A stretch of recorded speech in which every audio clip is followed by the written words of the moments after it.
I'm Jennifer Angel. This is your horoscope overview for the coming week, Capricorn.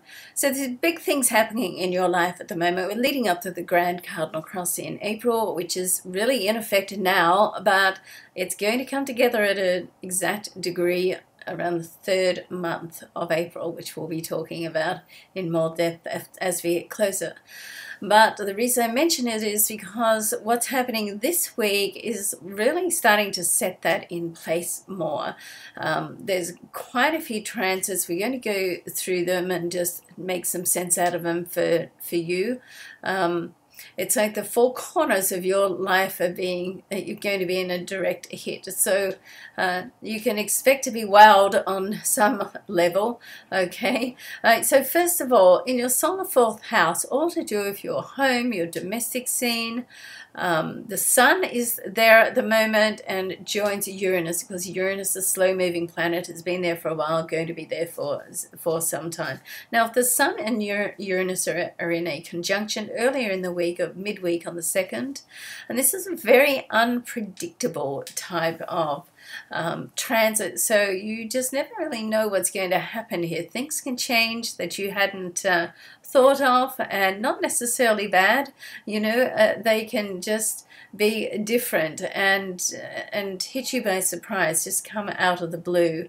So it's a very creative aspect as well, but where it is in your chart is all around your domestic scene and your home and your family. So there's something sort of happening around your family, or perhaps with family members or people you consider to be close to family members. And I'm a Capricorn, as most of you will know if you've been watching for a while, and I can certainly see it starting to play out in my life.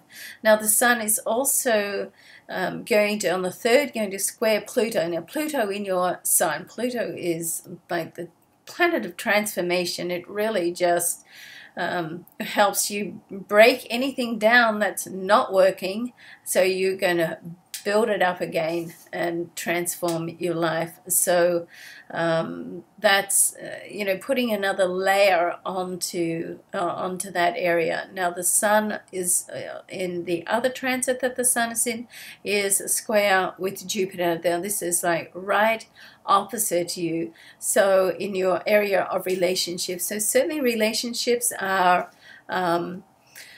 under the spotlight at the moment, and it's a, you know, even though it is a square between the sun and Jupiter, it's certainly not as hard aspect as the square between Pluto and Uranus, for instance.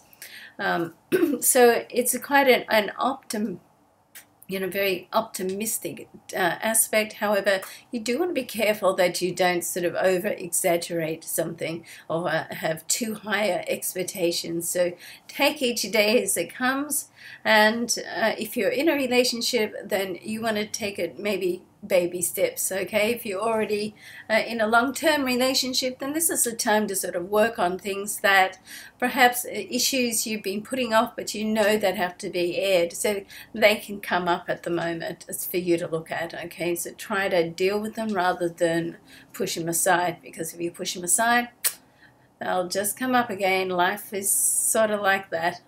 All right, so the other aspect I did want to mention, which is to do with your ruling planet, Saturn. Saturn is sitting in your 11th house. Very social area, very much to do with friends.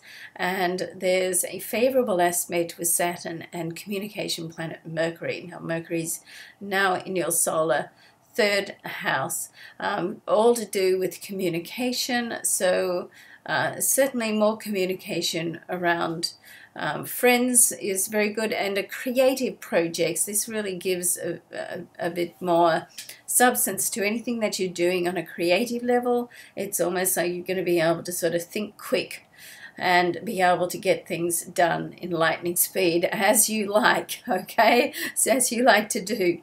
All right, have a great week, Capricorn. I'm Jennifer Angel, broadcasting from New York City.